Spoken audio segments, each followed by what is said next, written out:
Okay, so let's learn few new words today. It is a phrasal verb.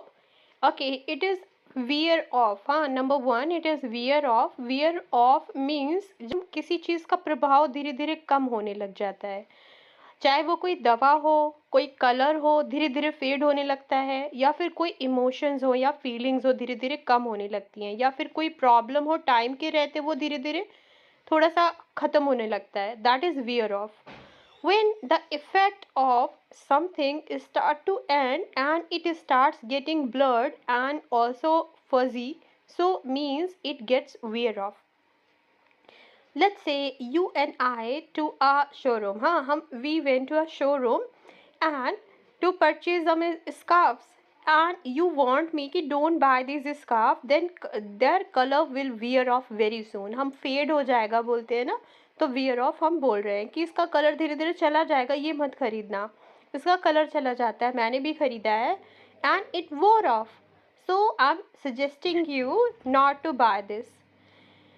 Don't by this T shirt, its colour will wear off very soon. तो यहाँ पर हम colour को mention भी कर सकते हैं कि its colour will wear off very soon. I purchase this shirt last month but its colour वोर ऑफ क्विकली. इसका शर्ट का कलर बहुत जल्दी चला गया, तो हम इसलिए वोर ऑफ का यूज कर रहे हैं. The pain killers. हाँ, द पेन वॉस्ट ऑफ भी बोल सकते हैं. नहीं. ओके. वोर हो जाएगा ना, वियर को वोर कहते हैं, देन हम वोर्न कहते हैं, वियर वोर एंड वोर्न. ठीक है. अच्छा, वर्स क्या होता है? ये हमारा बैड, वर्स और वर्स्ट होता है ना. ये सुपरलेटिव डिग्रीज होती है. जैसे हम है ना गुड, बेटर और बेस्ट बोलते हैं, तो वैसे हमारा बैड, वर्स और वर्स्ट होता है. सो अब नेक्स्ट हमारा एग्जाम्पल है, द पेन किलर्स वोर of after a couple of hours. जब हम पेन किलर्स लेते हैं तो कपल ऑफ आवर्स के बाद वो कहीं असर ख़त्म हो जाता है उसका. सो यहाँ उस असर को ख़त्म होने के लिए हम वोर ऑफ बोल रहे हैं. द पेन किलर्स वोर of after a couple of hours. तो वोर ऑफ का मतलब है यहाँ पर असर ख़त्म हो गया. पेन किलर का असर 2-1 घंटे के बाद ख़त्म हो गया. So if any feeling or emotion or pain wears off, it means it gradually disappears. धीरे धीरे करके वो खत्म हो जाता है. Means so slowly something has disappeared and it has finished. I took painkillers but in 2 hours their effect got over. Painkillers ली है ना, इसलिए their effect हमने यहाँ पर ऐड किया है. Got over.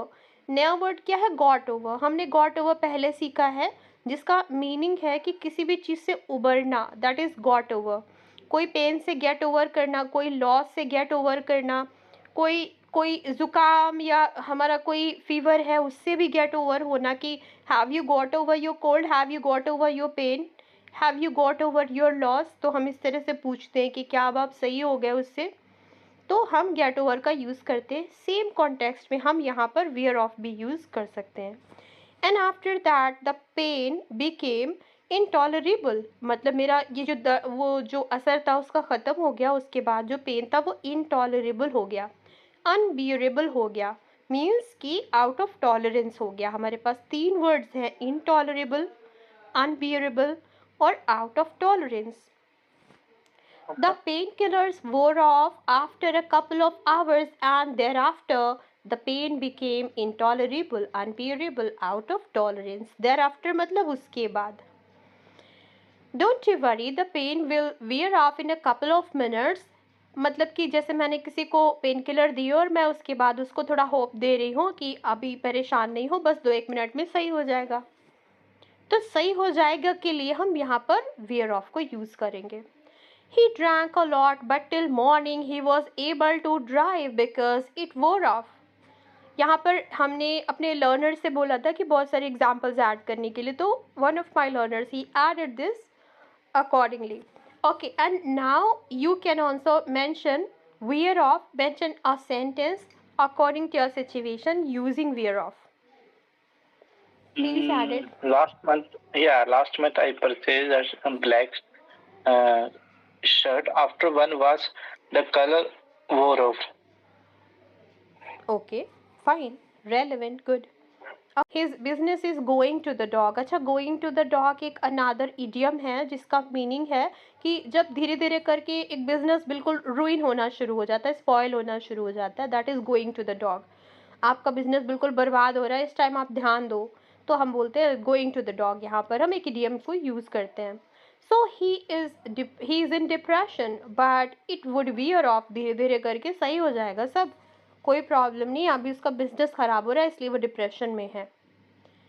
If you rub chilli, okay, if you rub chilli by mistake on your face, तभी भी आप बोल सकते हो ना। हम लोग बोलते हैं, एक बार गलती से हम लोग अपने आईज पर या फेस पर मिर्ची लगा लेते हैं बाय मिस्टेक, तो हम कहते हैं ना, नहीं धीरे से सही हो जाएगा, फेस वॉश कर लिया फिर भी नहीं जा रहा है।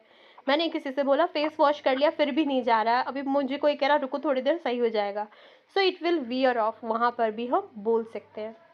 टर्न अगेंस्ट, जब हम टर्न अगेंस्ट का मतलब वो बिल्कुल मेरे खिलाफ हो गया, turn against. So if you turn against someone, it means you start opposing or disliking someone. I would turn against, would you turn against me? I never thought my sister would turn against me.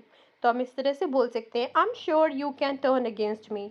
मुझे पता है तुम, I'm sure मतलब मुझे पता है, I'm sure you would turn against me, तो मेरे खिलाफ हो जाओगे। When I refused him to give money, he turned against me. जब मैंने पैसे देने से इनकार किया वो मेरे खिलाफ खड़ा हो गया। He refused to give a statement about my favor and he turned against me, और मेरे खिलाफ हो गया, वो मेरे फेवर में स्टेटमेंट देने से मना कर दिया उसने। If you confine someone he would turn against you, अगर आप किसी को बहुत ज़्यादा बंद करके रखते हो, एक ना एक दिन आपके अगेंस्ट खड़ा हो जाएगा। He would turn against you. Okay, I hope it is clear ना। Yes ma'am. ओके, जब से वो मेरे खिलाफ खड़ा हुआ है, जब से वो मेरे अगेंस्ट खड़ा हुआ है, मेरा उससे बात करने का मन नहीं करता। कैसे बोलेंगे?